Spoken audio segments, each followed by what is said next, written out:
বাহানা আর সফলতা একসঙ্গে চলে না।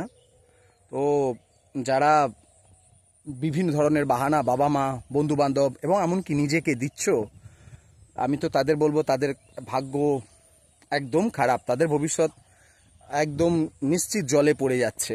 তো একটা কথা মনে রাখবে যে বাহানা আমরা কেন দিই, একটু এনজয় করে নিই, পরে পড়বো, একটু এনজয় করে নিই, পরে ব্যবসায় দোকান খুলবো বা ব্যবসাটা করব, একটু এনজয় করে নিই, বন্ধুর বিয়েতে যাই বা একটু সেজে নিই। মেয়েদের ক্ষেত্রে যেটা বলছি, মেয়েদের ক্ষেত্রে যেটা দেখা যায় প্রত্যেকটা ইভেন্টে তোমরা নানান ধরনের বিউটি পার্লার্স থেকে শুরু করে নানান জায়গায় ইভেন্ট প্রত্যেক ক্ষেত্রে অ্যাটেন্ড করছো। আমি তো দেখেছি আমার স্টুডেন্টসদের, দেখো সফল হয়ে যাও তখন তোমাদের ওইগুলোকে মানাই। যারা সফল হওনি তাদের এই বাইক চালানো, ঘুরে বেড়ানো, সিনেমা দেখা, ওইখানে যাওয়া, এই বন্ধু অ্যাটেন্ড করা, তুমি সফলই হওনি অথচ তুমি এগুলো তুমি করছো, এগুলো তোমায় মানায় না। সফল হয়ে গেলে যারা সফল হয়ে যায় তাদেরই এই সবগুলোকে মানায়, তাদেরই হক আছে বলা হয়।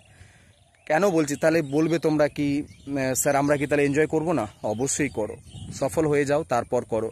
কারণ এটা মনে রাখবে, প্রত্যেকটা সফলতা বা প্রত্যেকটা আমরা কাজ সফলতার পরে করলে কি হবে, আমাদের কাছে টাকা আসবে। টাকা ছাড়া কোনো কিছু জিনিস হয় না। তাই অন্যের টাকা নিয়ে নিজে ওইসব বাহানা দেখিয়ে মেহনত করব না, তো সেক্ষেত্রে এটা মেনে নেওয়া যায় না এবং ভবিষ্যৎ তোমাদের অন্ধকারের দিকেই চলে যাবে। আগে সফল হয়ে যাও, এই মেহনতটা করে নাও, তারপরই এনজয়গুলি করো। বাহানা দেখিও না, কঠোর পরিশ্রমের মধ্য দিয়ে নিজেকে এগিয়ে নিয়ে চলো, সফল হয়ে যাবে।